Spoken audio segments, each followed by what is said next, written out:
Ya, meskipun baginda Nabi ketika sholat dengan Ibnu Mas'ud, Ibnu Mas'ud itu masih kecil ketika itu. Lalu kemudian ketika Nabi sholat, Ibnu Mas'ud mengejar. Apa yang dilakukan oleh baginda Nabi? Dia tidak penceramah, tapi pahala dia lebih banyak dari pahala penceramah. Kenapa? Dia yang merekam, dia yang mengangkat, dia yang mengupload, dia yang men-share.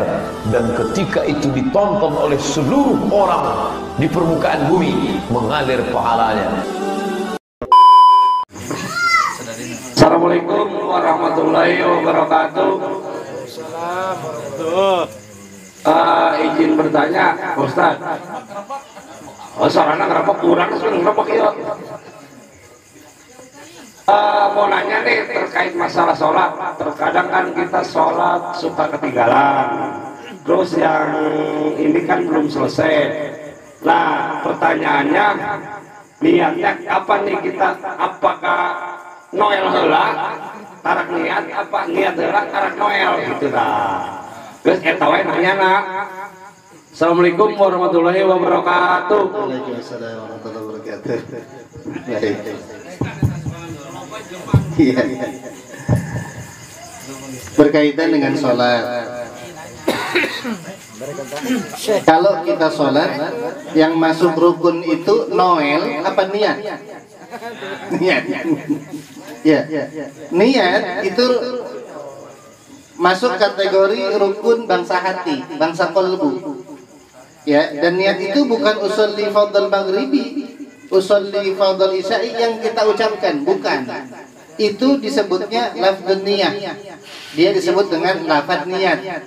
Adapun ketika kita memulai salat dengan Allah takbiratul ihram, di dalam hati kita kemudian ucapkan usolli fardal maghribi salasa raka'atin dan seterusnya. Usolli fardal subhi raka'ataini mustaqbilal qiblati dan seterusnya. Atau kita niat saya salat maghrib 3 rakaat menghadap kiblat wajib karena Allah Taala. Allah terucap dalam mulut, hati mengucapkan niat tadi, lalu kemudian maka sah salat kita.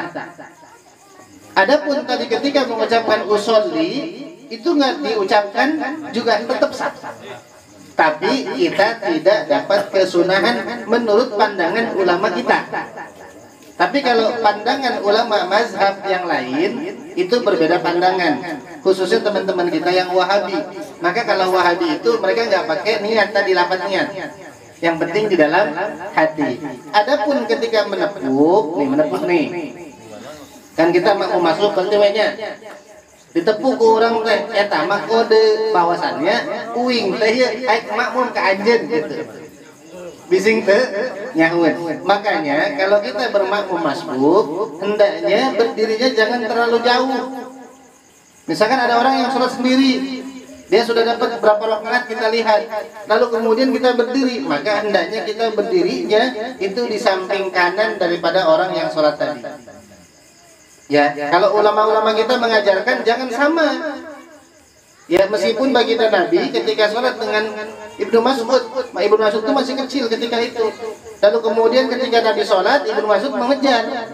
Apa yang dilakukan oleh baginda Nabi? Baginda Nabi menyimpan Ibnu Mas'ud di samping kanan persis setara dengan baginda Nabi Muhammad SAW. Namun ketika pun setara, baginda Nabi karena badannya besar dan Nabi Ibnu Mas'ud kecil, tetap baginda Nabi unggul dalam langkah, unggul dalam gerakan.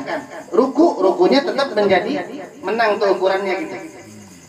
Tapi kalau badannya lebih gede, nih kayak kita ngikutin Nabi, orang yang jadi makmum badannya lebih gede, kita simpen di sejajar dengan kita, maka ini akan bias mana yang makmum, mana yang imam.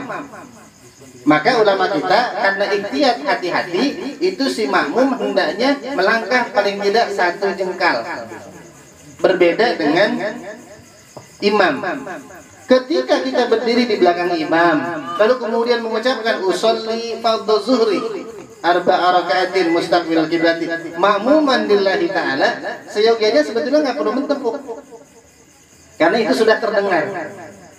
Jelas kira-kira ya. Tapi khawatir dia tidak ngeh karena mungkin terbuai dengan keindahan sholatnya, atau dia lupa dia lagi sholat apa enggak. Kan loba nu kitu tah. Salat mah salat tapi pikiran kan ngelamun. Anu ka pasar, anu ka mall dan lain sebagainya. Maka hendaknya kita tepuk.